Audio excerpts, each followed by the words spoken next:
Well, good morning. It's Friday. It's Bruce Williams again, and it's time for another Gross Path Challenge. This one is Gross Path Challenge number 23. Today's selection of images come to us from the Descriptive Veterinary Pathology course from 2004, given on the campus of the Armed Forces Institute of Pathology by yours truly. Without any further ado, let's get out our pens, our papers, and give yourself about 60 to 90 seconds per slide. And let's begin. Slide number 1 is tissue from a pig. Can you give me a morphologic diagnosis and a possible sequela? Okay, time's up. We are looking at the rectangular pars esophageal, which is the esophageal entrance into the stomach of the pig. And it's thickened, it's yellow because the morphologic diagnosis is diffuse hyperkeratosis of the gastric pars esophageal. Make sure that you get all of that, a nice detailed location and the distribution and the process. And hyperkeratosis generally precedes the sequel of gastric ulceration in pigs. Okay, slide number 2. Slide number 2 is tissue from a cat. Can you give me a morphologic diagnosis and a possible cause?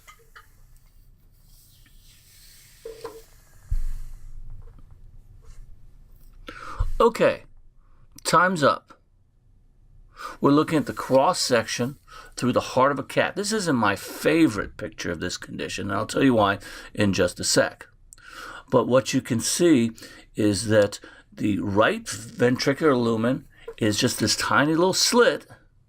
The left ventricular lumen is markedly diminished.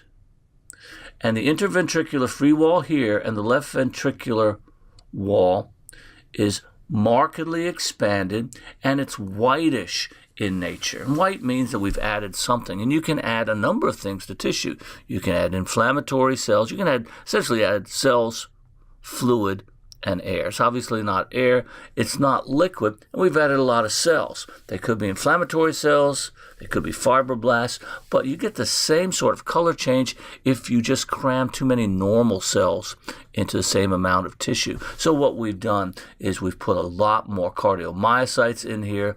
There's some bigger ones, there might even be some scar tissue. This is hypertrophic cardiomyopathy in the cat.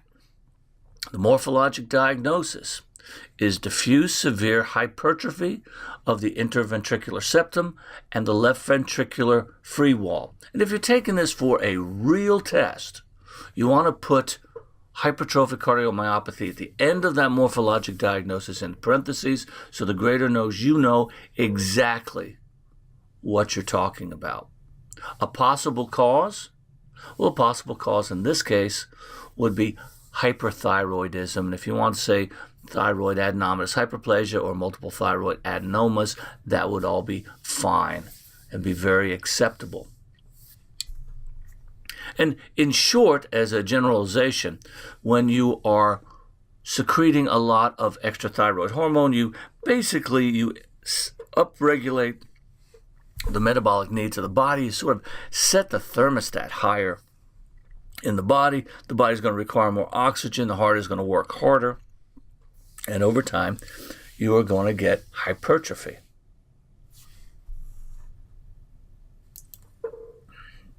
This condition has also been seen in Maine Coon cats.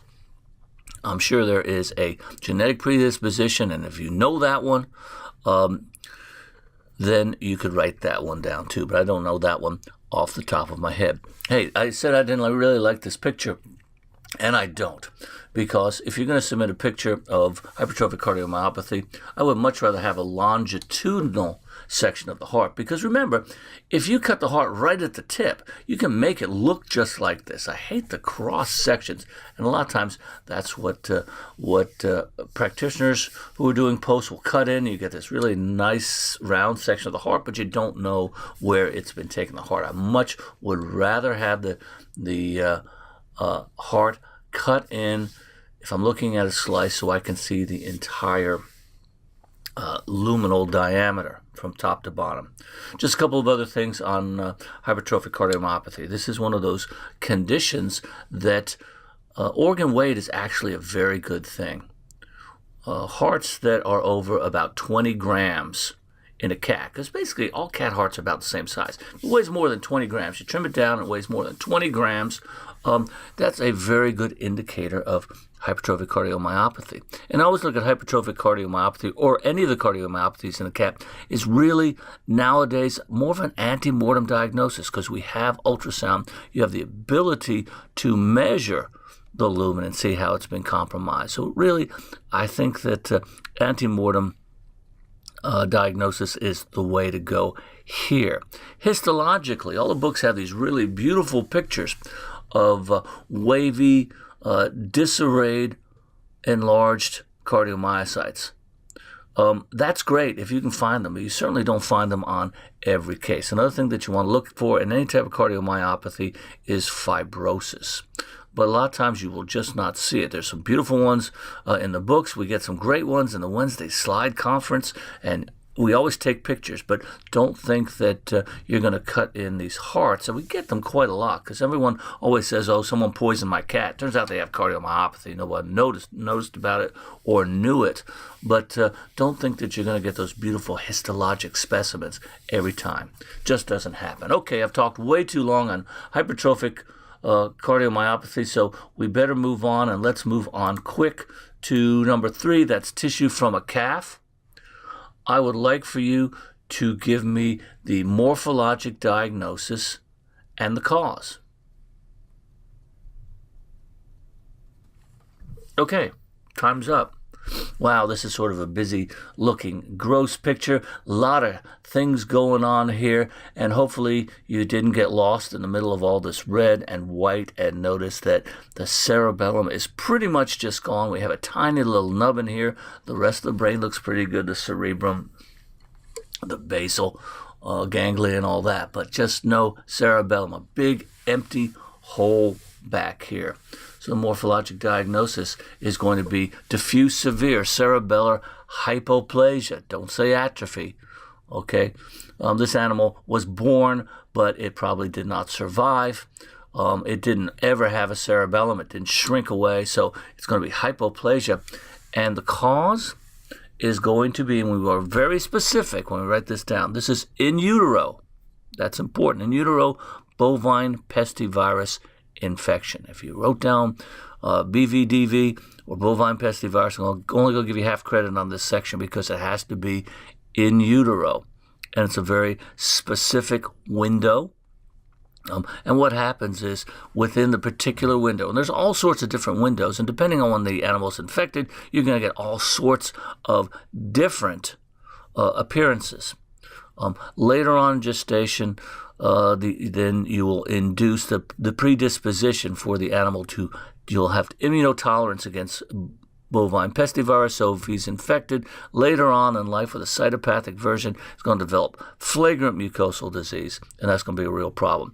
Earlier on, if the animal's infected early in gestation, if it doesn't kill the animal and have the animal aborted outright, you can have some really significant damages to developing central nervous system.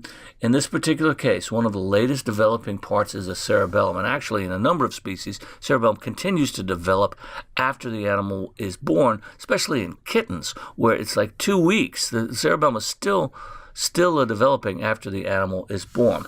But what happens in cattle and most of these animals, they're susceptible to pestivirus or parvovirus infection, is it will affect the external germinal cell layer. That's the cell layer of the cerebellum that sits right underneath the meninges up here, and it migrates down as it differentiates into the cells of some of the Purkinje cells, the cells of the granular layer of the cerebellum. So these are not developed to the extent that their processes never develop, and you get this little tiny, really abnormally arrayed nubbin of a cerebellum. So that is the story of cerebellar hypoplasia due to pestivirus infection. When we think about viruses that cause cerebellar hyperplasia, there are two big groups. You have the pestiviruses and you have the parvoviruses. Pestiviruses will affect cattle, BVD.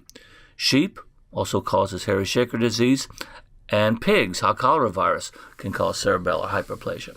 In dogs and cats and rats, they're the parvoviruses, canine parvovirus type 2, feline panleukopenia virus, and killing rat parvovirus all can cause cerebellar hyperplasia if the animal is infected in utero. Okay, moving along. Slide number 4. This is tissue from a sheep. I need a morphologic diagnosis, a cause, and another infected species.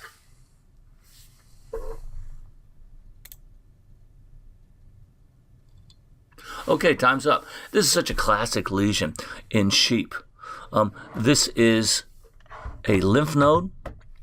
We are looking at a focally extensive, chronic, suppurative lymphadenitis. It looks like an onion, doesn't it? It's very classic appearance of the lymph nodes of sheep that are infected with Cronobacterium pseudotuberculosis. Okay, so how do you get this onion shape? Well, what happens is the sheep are infected in the skin. They go into they are sheared, which is not a really nice process. They have all these licks and cuts, and if they nick one of these little abscesses, they'll start to drain. Then all the animals, after this process, go into the dip tank. They have these little draining wounds and cuts, and all of a sudden, everybody in the flock is affected because the dip doesn't kill the bacteria. They get it in the little cuts, and they're all infected. Okay, about 20% of those animals are going to develop what's known as the thin U syndrome, which means it becomes systemic. It gets into the bloodstream, becomes systemic, and then they get it in their lymph nodes throughout the body. So once it hits the lymph node, the body, once again, we said it couldn't control it, but it does wall it off. It walls it off, and it forms this little abscess in the center of the lymph node.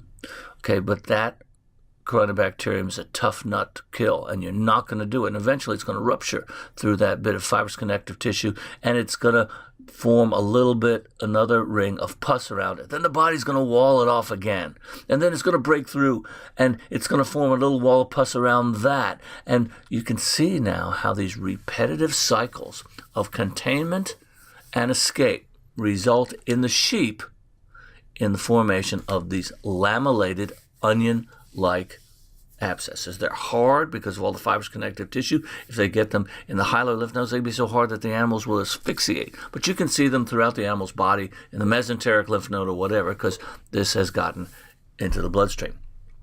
I asked for another another species, and goats get this too. Goats are a little different somehow, and their abscesses are more typical gooey pus abscesses than you see in sheep. You don't get these really nice lesions in goats. Thank you for that bit of information. I think that was the topic of Dr. Corey Brown's PhD thesis. It goes all the way to her, and thank you, Corey, for that. You've given us a lot of great information on this disease. And another species that you can see. Hey, it's early on Friday mornings when I do these. Another species that you can see this in. It doesn't give you this particular look, but you can see it in horses. It causes a condition known as pigeon breast. And pigeon breast is a lymphadenitis, and you can get suppuration of the pectoral muscles in horses, known as pigeon breast, but I always think of it as a sheep and goat type of disease. Okay, are we ready for a couple more? Slide number 5 is from a dog. It's probably a wild canine. So let's say it's a coyote or a wolf. And I would like for you to give me a morphologic diagnosis and a cause.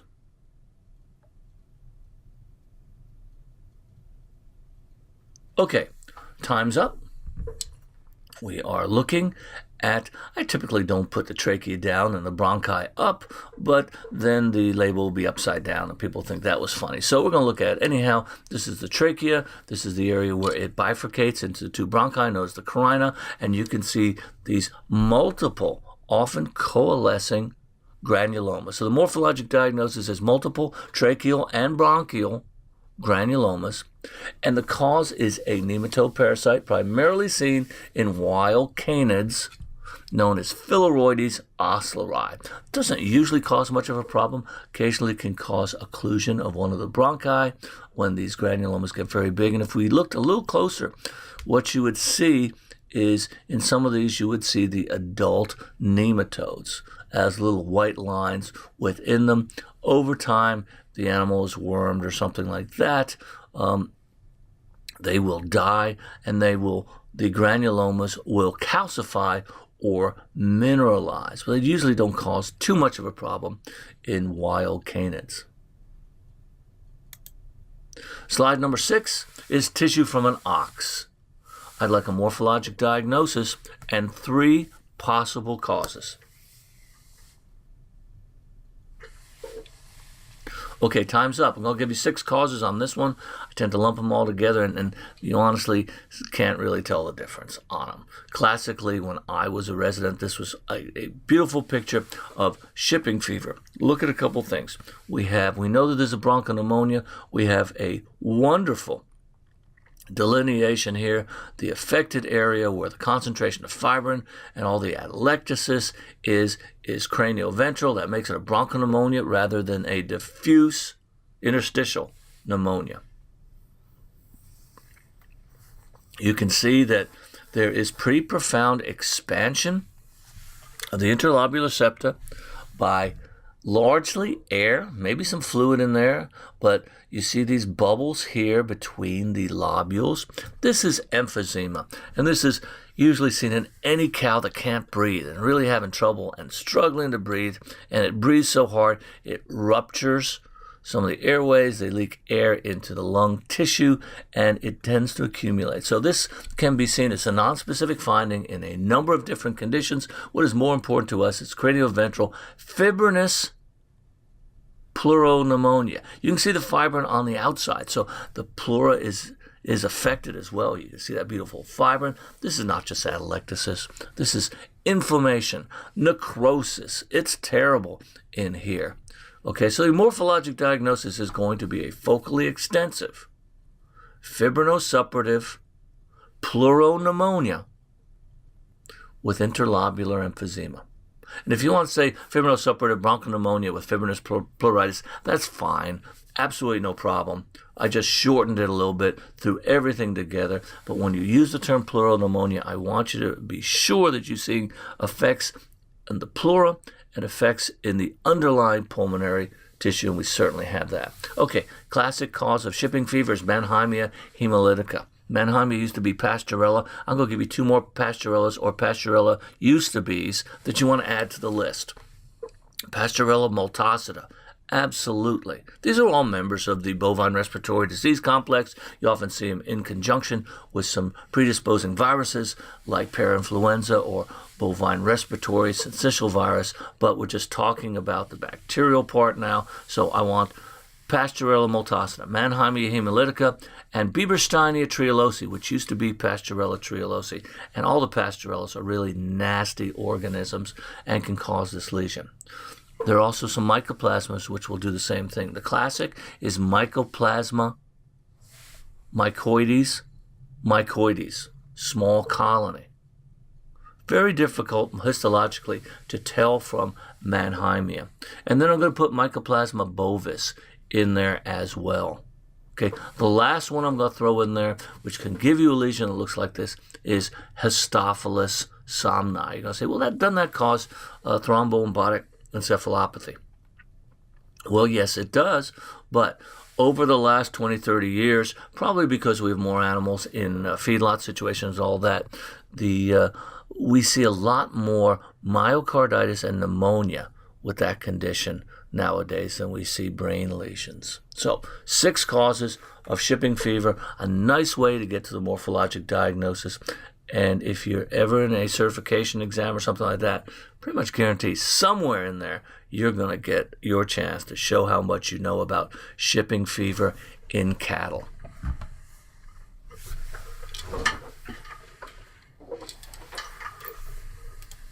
Okay, moving along.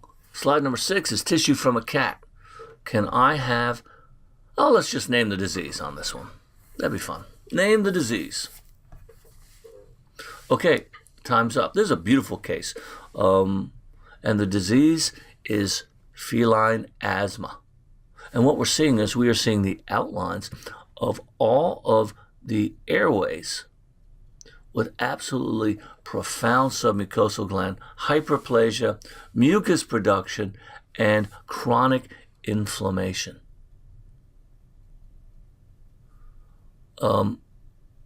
When they showed me this in veterinary school, it was always in radiology. And they would say, look at the donuts. Look at the donuts around all the airways. That was a classic sign of feline asthma. And you can see what they actually were showing you was this profound submucosal gland hyperplasia and mucus on top of it. And it's a great case. What else could this be? I think nowadays I would probably, because it is so airway-centric, I would have trouble not including Mycoplasma felis. Not all that common in cat, but the mycoplasmas really love airways. They can cause really profound airway inflammation, suppurative inflammation with marked ball hyperplasia. So I would probably throw that one in there as well. But just the most wonderful picture of feline asthma that you are ever going to see.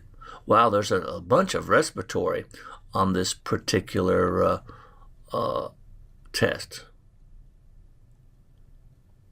So, slide number 8 is a cow who really does not look like he expected to have his picture taken or her picture taken today. I want you to name the disease again.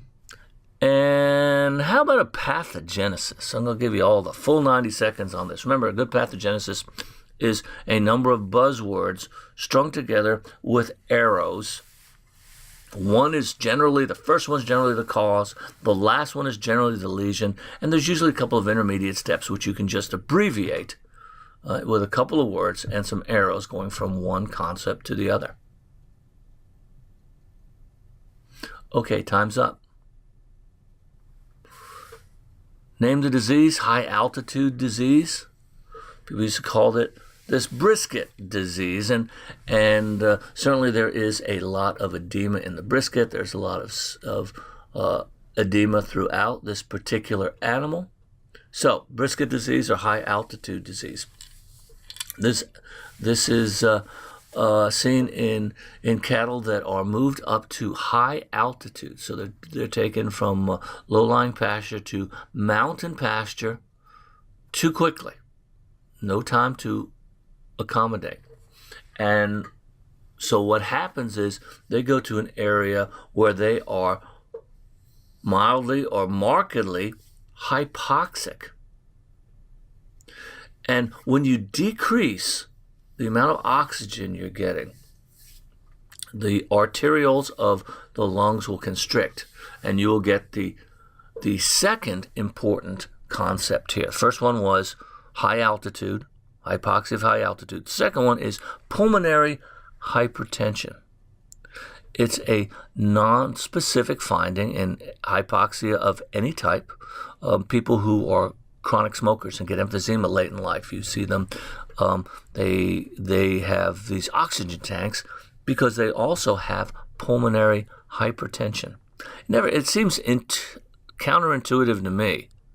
You would think that if you don't have enough oxygen, those blood vessels dilate. You try and get as much blood through the lung as possible, but they constrict. So pulmonary hypertension is the second one.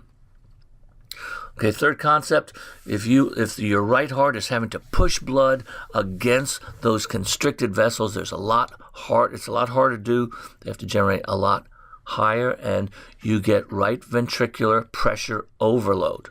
You may get hypertrophy first, then you will get failure. So third concept is right ventricular overload and failure. And the fourth concept, which results in the edema in the brisket, underneath the belly here, probably in the legs, is congestive heart failure and edema. So my pathogenesis goes hypoxia of high altitude, little arrow, pulmonary hypertension, little arrow, right ventricular overload and failure, little arrow, congestive heart failure and edema. Well, that was a tricky one. That wasn't involved. I'm going to give you an easy one now. I want this tissue from a cat. Morphologic diagnosis and cause, please. Okay, time's up. Probably didn't take you too long to get that one. Okay, it's a white cat. The morphologic diagnosis is bilateral, preauricular, squamous cell carcinomas. The cause is ultraviolet light.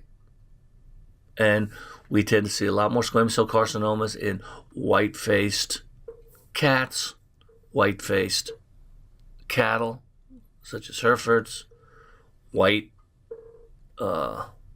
horses. So, pigmentation helps to protect the skin against the damage, the actinic damage, and the DNA damage that is caused by excessive ultraviolet lights. Much more common to see neoplasms of both vascular origin and squamous cell carcinoma in white animals, especially in the sparsely haired areas, such as the preauricular areas in cats. Okay.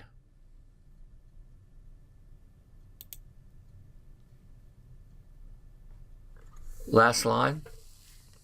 I can be mean or I can be kindly. And since it's Friday and this is the last slide, let's be kindly. How about in this tissue from an ox, you simply give me the disease name and a likely sequela.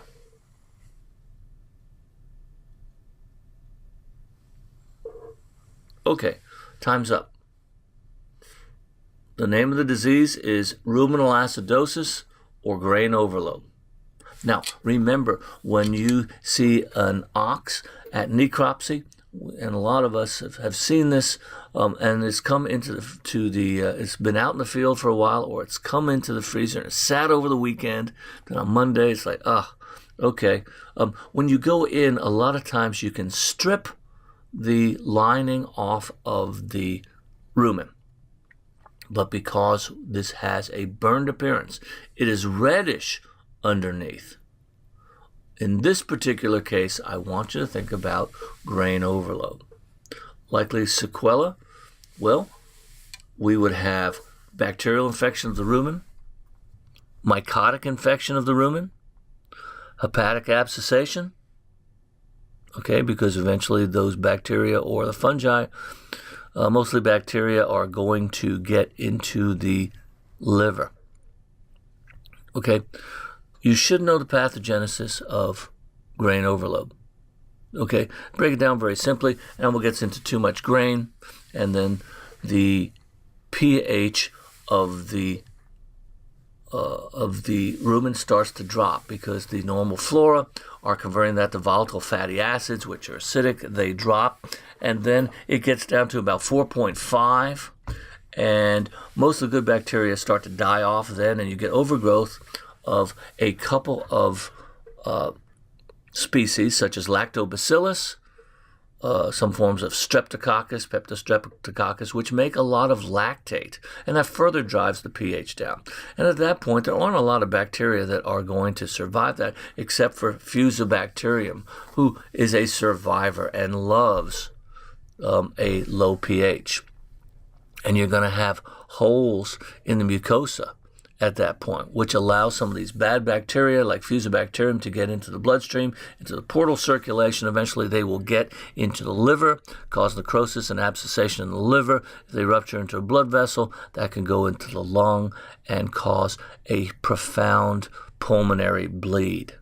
Okay, there's a lot more to the picture than that if you want to talk about ruminal stasis, because there are receptors in the rumen which at a certain low pH are going to shut down all the motility of the rumen, so the rumen becomes a big bag sort of full of high acid, and then all of the volatile fatty acids will cause an osmotic migration of water from the rest of the body into this big bag of lactic acid to try and dilute it. The animal will become systemically hypovolemic, will go into shock. So there's a whole lot of things going on with ruminal acidosis that you should be familiar with, but just a fantastic picture here of a case of grain overload in an ox. Okay, Well, that's it for this week. I really appreciate you coming by and listening to the quiz, taking it, hopefully. And I hope you have a fantastic weekend. We'll be back next Friday with another edition of Gross Path Challenge. Take care.